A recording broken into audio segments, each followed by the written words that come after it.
नमस्कार, बहुत स्वागत है आपका। न्यूज स्टेट देख रहे हैं आप। मैं हूं आपके साथ शिखा राणा। आपके मुद्दे में आज बात करेंगे ईरान से जुड़ी खबर को लेकर। देखिए, ईरान ने इजरायल समेत 8 देशों को निशाना बनाया हुआ है, इसमें दुबई भी शामिल है।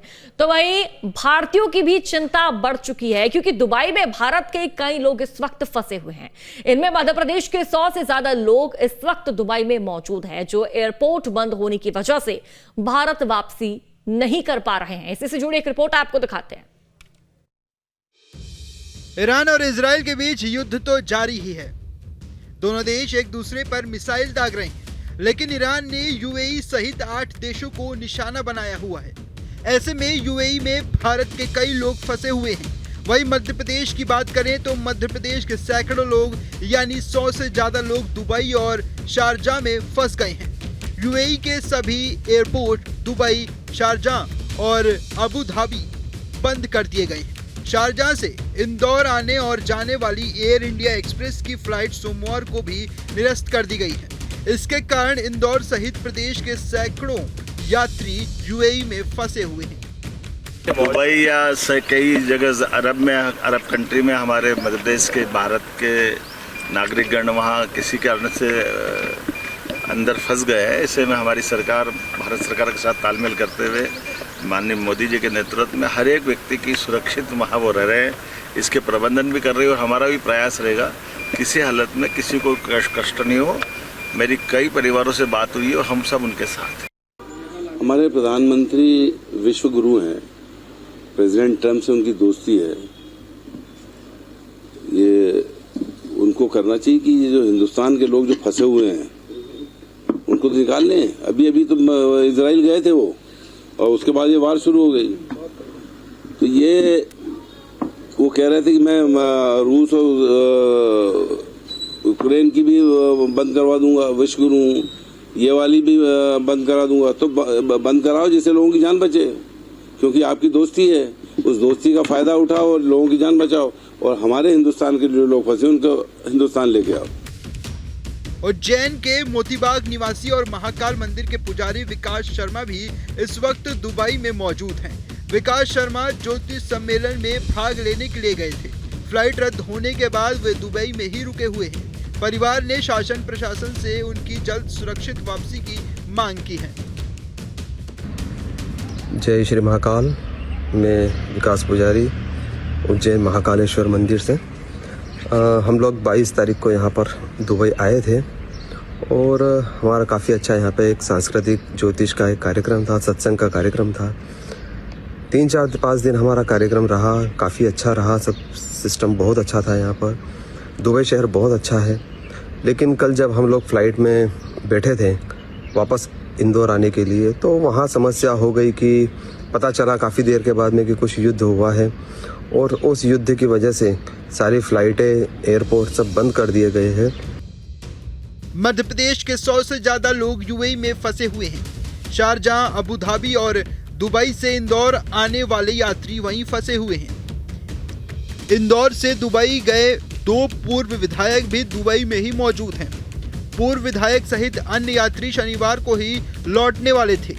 एमपी के बास्केटबॉल टीम के खिलाड़ी तुषार सिंह भी फंसे हैं।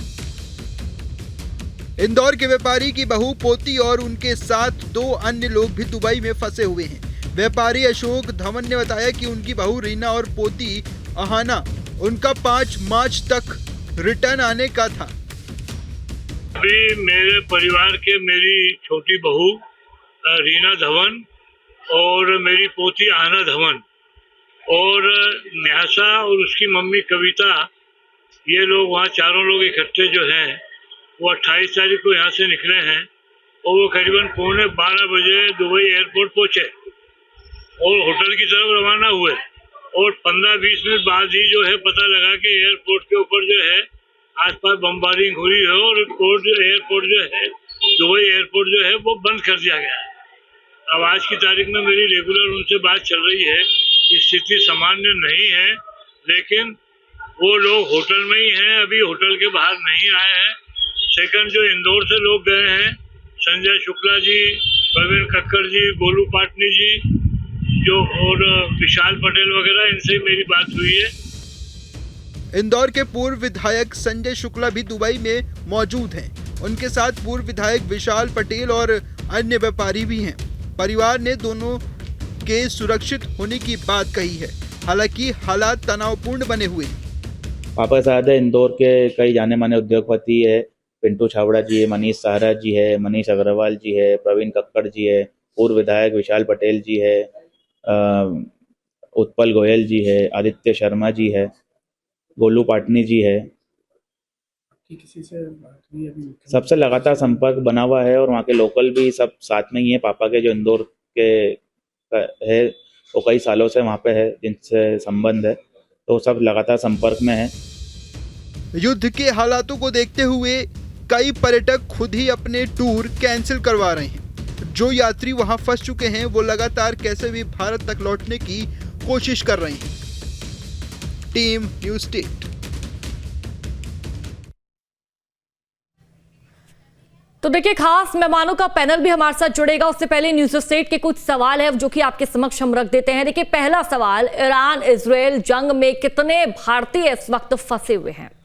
क्योंकि कई भारतीय ऐसे हैं जो प्रताड़ित हैं, जो परेशान हैं, जो भारत वापस आना चाह रहे हैं लेकिन वो भारत नहीं आ पा रहे हैं। और हमारा अगला सवाल है कि विदेशों में फंसे मध्य प्रदेश छत्तीसगढ़ के कितने लोग हैं? क्योंकि देखिए, कई ऐसे लोग हैं जो कि एमपी और छत्तीसगढ़ के इस वक्त दुबई में फंसे हुए हैं, ईरान में फंसे हुए हैं, इजराइल में फंसे हुए हैं।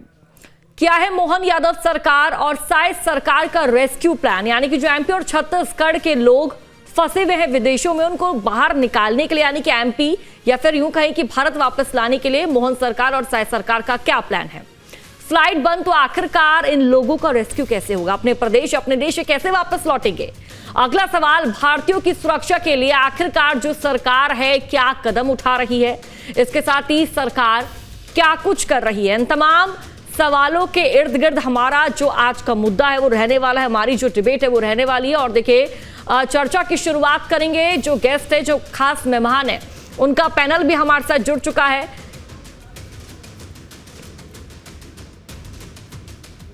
तो इन गेस्टों का मैं परिचय भी आपसे करवाऊंगी, लेकिन फिलहाल जो तस्वीरें सामने आ रही है, देखिए तस्वीरें काफी ज्यादा तनावपूर्ण है। बात मध्य प्रदेश की करें, छत्तीसगढ़ की करें या फिर भारतवासियों की करें, हर एक भारतवासी इस वक्त काफी ज्यादा चिंतित है। लेकिन सबसे ज्यादा अगर हम बात करें तो देखिए, दुबई में मध्य प्रदेश के काफी ज्यादा जो लोग हैं वो फंसे हुए हैं। और इसके साथ ही देखिए, खास मेहमानों का पैनल हमारे साथ जुड़ चुका है, उनका परिचय आपसे करवा देती हूं। अश्वनी कुमार जी हैं जो कि रक्षा विशेषज्ञ है। सर, आपका बहुत बहुत स्वागत है न्यूज़ स्टेट पर। इसके साथ ही शशांक कौशल जी है, सुरक्षा विशेषज्ञ हैं। सर, आपका भी बहुत बहुत स्वागत है। डॉक्टर अशोक त्रिपाठी जो कि राजनीतिक विश्लेषक है, सर आपका भी बहुत बहुत स्वागत है। हिमानी सिंह प्रदेश प्रवक्ता है कांग्रेस की, मैम आपका भी बहुत बहुत स्वागत है। सबसे पहले अश्वनी कुमार जी आपके पास आते हुए, सर हम देख रहे हैं कि जो हालात है मिडल ईस्ट में काफी ज्यादा तनावपूर्ण है, लेकिन हमने एक चीज ये भी देखी कि एक तरफ जो अमेरिका के डोनाल्ड ट्रंप है, जो राष्ट्रपति है, वो ये कह रहे हैं कि ईरान बात करना चाहता है, ईरान की जो नई रिजीम है वो बात करना चाहते हैं, लेकिन ईरान ने एक मैसेज साफ दे दिया है कि नहीं, हम कोई बात नहीं करना चाहते। अब जो ये लड़ाई चल रही है युद्ध में ही तब्दील होकर रहेगी, यानी कि जंग रुकने का नाम नहीं लेगी। सर, क्या कोई ऐसा अनुमान लगाया जा सकता है, कोई ऐसा दूर दूर तक अंदेशा कि युद्ध रुकेगा तो कैसे रुकेगा?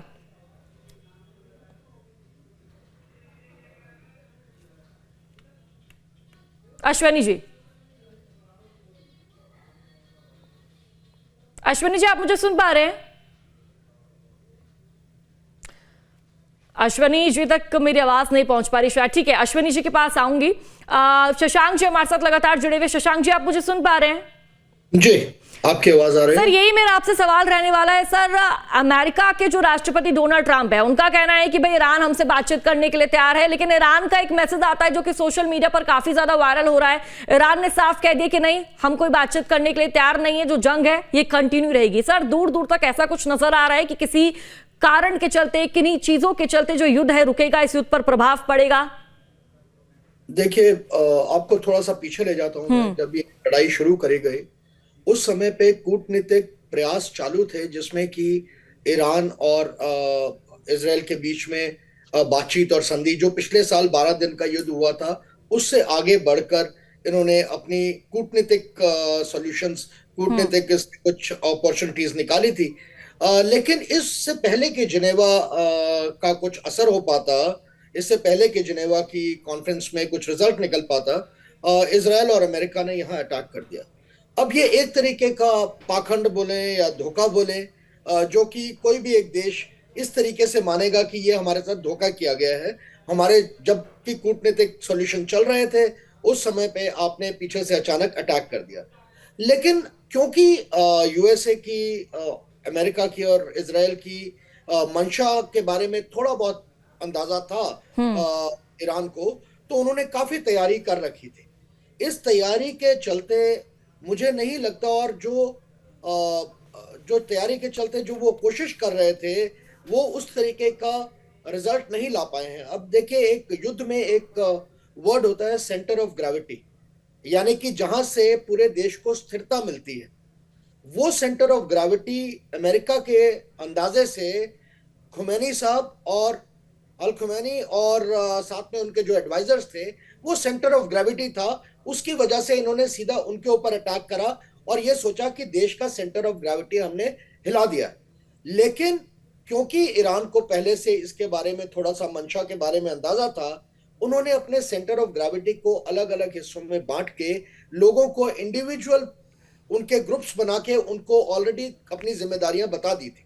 तो उनके जाने से, खुमैनी के जाने से या उनके जो मेन एडवाइजर थे उनके जाने से युद्ध के ऊपर कोई असर नहीं पड़ने वाला। जबकि मैं सोचता हूं कि ये कोई भी देश के लिए ये एक तरीके का सेल्फ रिस्पेक्ट, अपनी अपनी वैल्यू और अपनी सेल्फ रिस्पेक्ट की बात आ जाती है जब आप उस देश के किसी बड़े नेता को या वहां के प्रेसिडेंट को ऐसे मार देते हैं।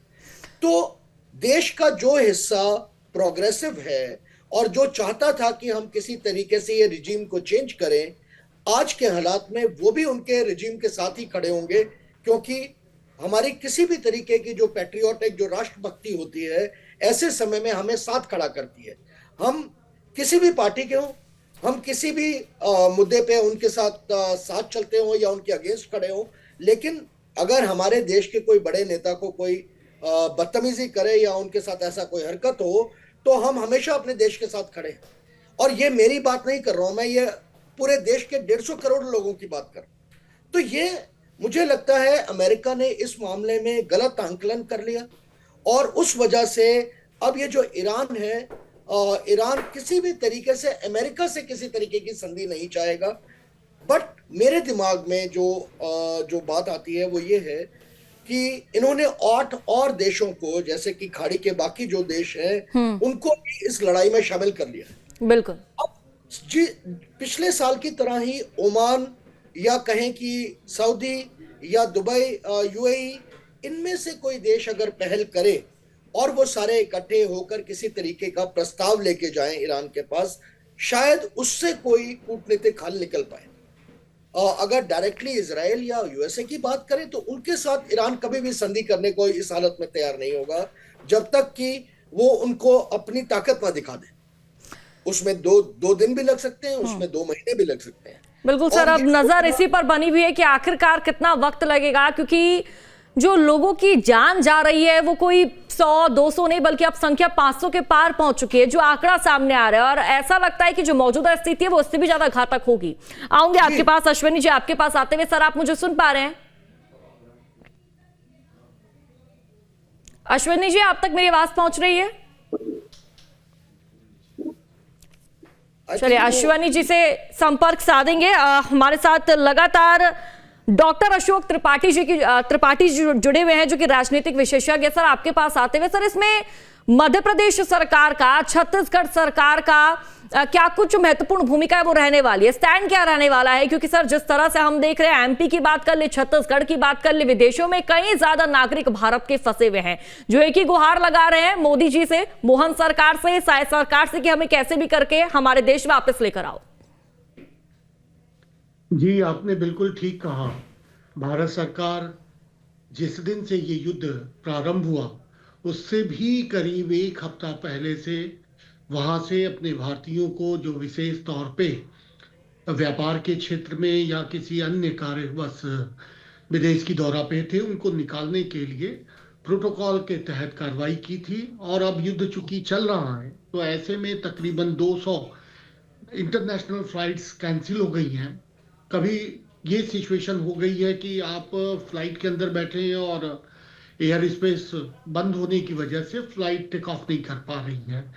तो भारत सरकार की ओर से विदेश मंत्रालय कंटिन्यू इन स्टेट्स के चीफ के साथ डायलॉग कर रहा है, और आप इस बात पे पूर्ण विश्वास करें कि एमपी के सीएम ने स्पेशली विदेश मंत्रालय से बात करके उनको ये आश्वस्त किया है कि उनको एज सुन एज पॉसिबल वहाँ से निकालें। तो भारत सरकार जो है वो संपूर्ण अपने भारतीयों के लिए अलग से एयर एक पैसेज दे करके, एक चार्टेड प्लेन भेज करके उनको वहाँ से निकालेगा।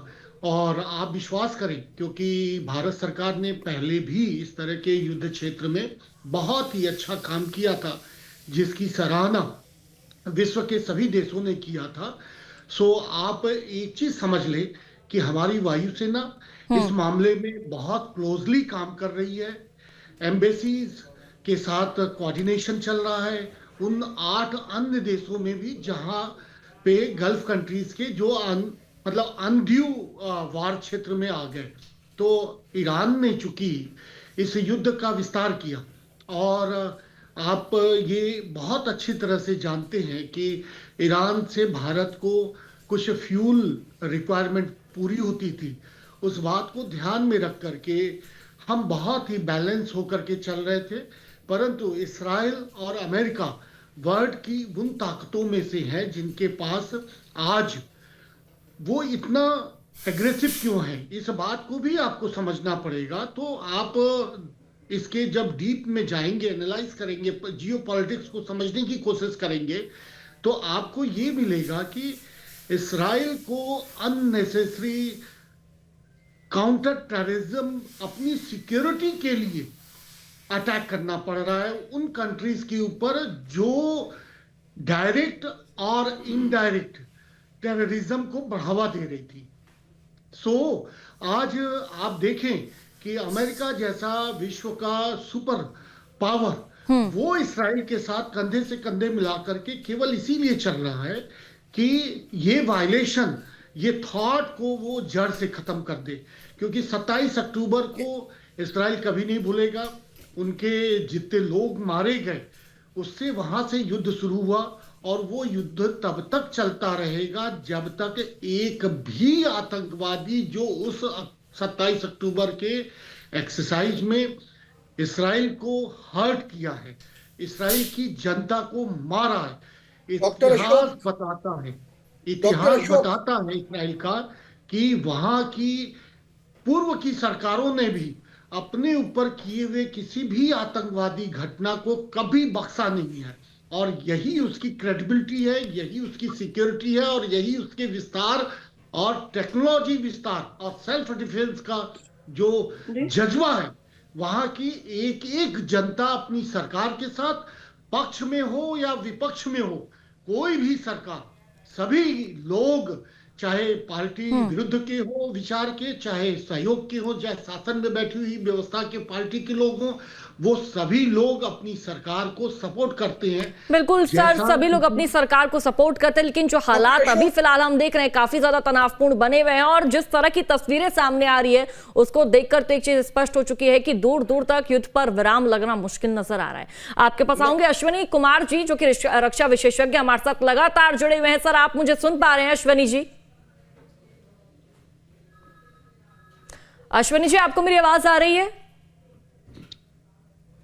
चले अश्विनी जी से संपर्क साधेंगे। हमारे साथ आपसे बस इतना बताना चाहता हूँ, थोड़ा सा इतिहास में डॉक्टर अशोक ने जो बताया। सर आऊंगी, सर आपके पास आऊंगी, आपको मैं वक्त दूंगी, आपसे मैं जानूंगी तमाम जो चीजें हैं, आपके पास आऊंगी। लेकिन कांग्रेस के हमारे साथ लगातार प्रवक्ता जुड़ी हुई है, उनसे भी एक रिएक्शन ले लेते हैं। हिमानी सिंह जी, आपके पास आते हुए जिस तरह से हम देख रहे हैं, देखिए मैम, मोहन सरकार का जो स्टैंड है वो क्लियर है। मोहन सरकार ने साफ कर दिया कि हमारे जो नागरिक हैं दुबई में फंसे हुए हैं, हम उनको जल्द ही भारत वापस लाएंगे, प्रदेश में वापस लेकर आएंगे। इसमें कांग्रेस का क्या रिएक्शन? मुझे ये सिर्फ एक बयान लगता है, क्योंकि जिस तरह से आप कह रही हैं, अशोक जी ने कहा, पर भारतीय जनता पार्टी के रिप्रेजेंटेटिव आप दोनों ही नहीं हैं। आप राजनीतिक विश्लेषक हैं और एक मीडिया से हैं, और भारतीय जनता पार्टी की तरफ से कोई रिप्रेजेंटेटिव भी यहाँ पर नहीं आया। तो अभी सरकार के पास ना कोई विजन है, ना कोई इस चीज का कोई प्लान है। हाँ, ये बात निश्चित है कि हम अपने नागरिकों को ऐसे नहीं छोड़ेंगे, और ये बात भी निश्चित है कि इस समय, संकट के समय पर कांग्रेस बीजेपी करने की मतलब राजनीति करने की जरूरत नहीं होती है। हम जानते हैं कि हमारे नागरिकों को वापस लाएंगे, लेकिन अभी तक सरकार के पास इसको लेकर कोई प्लानिंग नहीं है। इसी के तहत उन्होंने अपना रिप्रेजेंटेटिव यहाँ नहीं भेजा है, और जिस तरह की बातें यहाँ पर की जा रही हैं, सबका कोई आधार नहीं बनता जब तक आधिकारिक रूप से इस तरह की कोई भारतीय जनता पार्टी का नेता या कोई हमें प्लान नहीं बताए। देखिए, ये लाइन तो आपकी और मेरी भी है कि हम अपने नागरिकों को वापस लाएंगे, और हमारी सेनाएं और हमारा देश पूरी तरह से इस चीज में सक्षम है कि हम अपनी पर्सनल एफर्ट से वहां से, क्योंकि ईरान के साथ हमारे कोई संबंध खराब नहीं है, दुबई के साथ हमारे, किसी भी देश के साथ संबंधों में ऐसी कोई जटिलता नहीं है कि हम अपने नागरिकों को वापस ना ला पाए। लेकिन अभी सरकार के पास इस चीज को लेकर कोई प्लान नहीं है, सिर्फ बयानबाजी है, जिसकी बड़ी बड़ी बातें की जाती हैं और आगे भी की जाएंगी। जब नागरिक, ठीक है मैम, ये ऐसा वक्त है जब दोनों पार्टियों को मिलजुल कर काम करना चाहिए, और जो लोग, जो नागरिक फंसे हुए हैं, भारतीय नागरिक, उनको वापस लाना चाहिए। ठीक है हिमानी जी, आऊंगे आपके पास।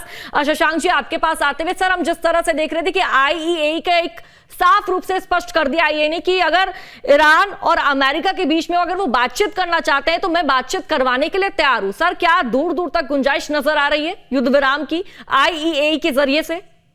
जी, ये पॉसिबिलिटी है, लेकिन इसके लिए बहुत सारे देशों को इकट्ठा आना पड़ेगा, और ईरान के साथ काफी कूटनीतिक सॉल्यूशन कुछ निकालने पड़ेंगे इतनी जल्दी, और इतना, क्योंकि वो देश का सिर्फ अटैक नहीं, ये एक तरीके का इज्जत की बात होती है, देश की सेल्फ रिस्पेक्ट की बात होती है देश की। तो इतनी जल्दी से कोई भी देश अपने सारे जो उनके अगेंस्ट जो काम हुआ है उसको छोड़कर संधि करने के लिए एकदम तैयार नहीं होगा, क्योंकि वो मेंटली भी तैयार है। और मैं आपको हिस्ट्री में सिर्फ इतना बता रहा था, जैसे अशोक जी बोल रहे थे कि ईरान जो है, पर्शिया जो पुरानी एक सिविलाइजेशन है, पर्शियन सिविलाइजेशन, वहां से नीचे आता है। तो ये कोई आजकल की 200 साल 400 साल पुराना देश नहीं है। USA को अगर हम माने तो वो 400-500 साल 600 साल पुराना देश है जहां जो बसा है। तो अगर हम इसकी ईरान की बात करें, ये एक बहुत ही सेल्फ रिस्पेक्टिंग और बहुत ही गर्व महसूस करने वाली एक एक देश है। और इस तरीके के हालात में मैं नहीं मानता कि इतनी जल्दी ईरान किसी भी संधि के लिए तैयार होगा।